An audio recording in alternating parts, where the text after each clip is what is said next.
Well, who was expecting that? Hello guys, Harvey here from the Red and Blue Site YouTube channel with my quick review of the Palace game. Obviously finished Palace 1, Bournemouth 0. And if you're looking at that as a neutral and I didn't see what happened in the game thinking it's just a 1-0, why are you so happy? I've never seen, or at least this season, such a team performance, a perfected team performance. Every single player worked their socks off today. Down to 10 men for most of the game. We'll get into it in a minute, my thoughts on it. I don't know even where to begin. I'm just so happy for the team, for Roy. It was a perfect performance today. In the situation that, as I said, the team were in with 10 men, I couldn't have asked more from any of them. The effort, there were players going down with cramp.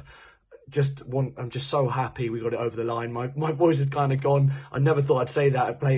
In a Palace game against Bournemouth, to be honest. But yeah, I'm just so happy we managed to get the overline. It's a massive win at the end of the day. It sees us go 5th. Obviously, we played one game more than most teams in the league, but 5th place after 15 games. You've got to just be happy and just appreciate the spot we're in at the moment. With the fixtures coming up as well, it could be even better. So happy. Right, let's get into the game. My thoughts. Obviously, first 20 minutes, I thought we were very, very good. I thought we were the better team. We were pressing really high and pressing and had a good tempo with the press.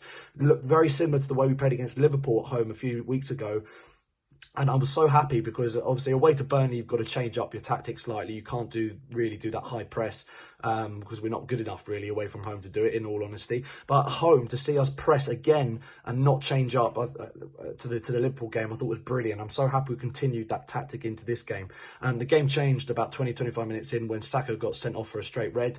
Now, my thoughts on this changed throughout the game. As it happened, I thought, no way is that red card. I can't believe Taylor's bottled it. I can't believe he's given a straight red. Then at half-time, I looked online and BBC and other media outlets were all saying that was a definite red. And then I thought, well, VAR didn't overturn it either. So fair enough, hold my hands up. I was annoyed. But, it looks like, okay, it's a red card. Hold my hands up. Fair enough, he's sent off. And then at the end of the game, obviously we won. We were celebrating. I was walking out the ground and on the screen, they're showing replays of that challenge from Sakho.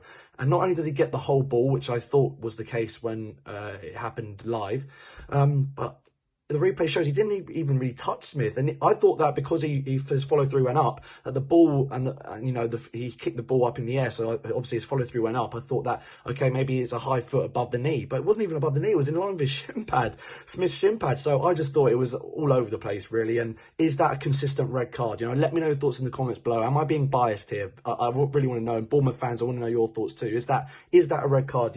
Consistently, would you say that's 10 out of 10 that is given as a red card? I'm not too sure. I think that there's a bit of, and if there's a bit of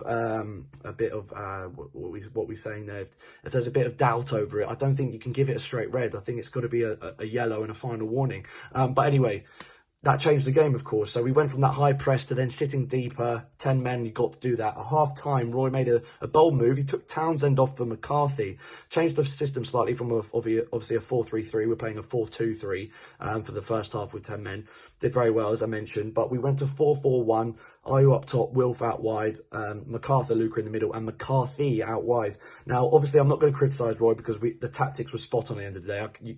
We got the 1-0 win. You can't complain with that. But I do think that was a very vulnerable point in the team. Bournemouth were playing down that left-hand side, our right-hand side a lot.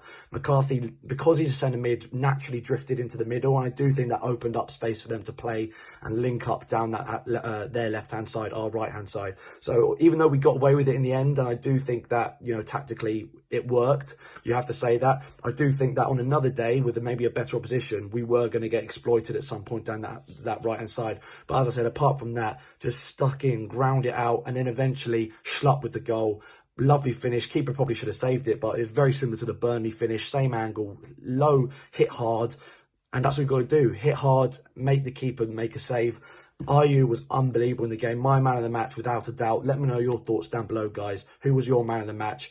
Who was your standout players in general? The whole team were brilliant. Rocking Selhurst at the end, absolutely bouncing. I'm just so buzzing. As I said, 15 games gone.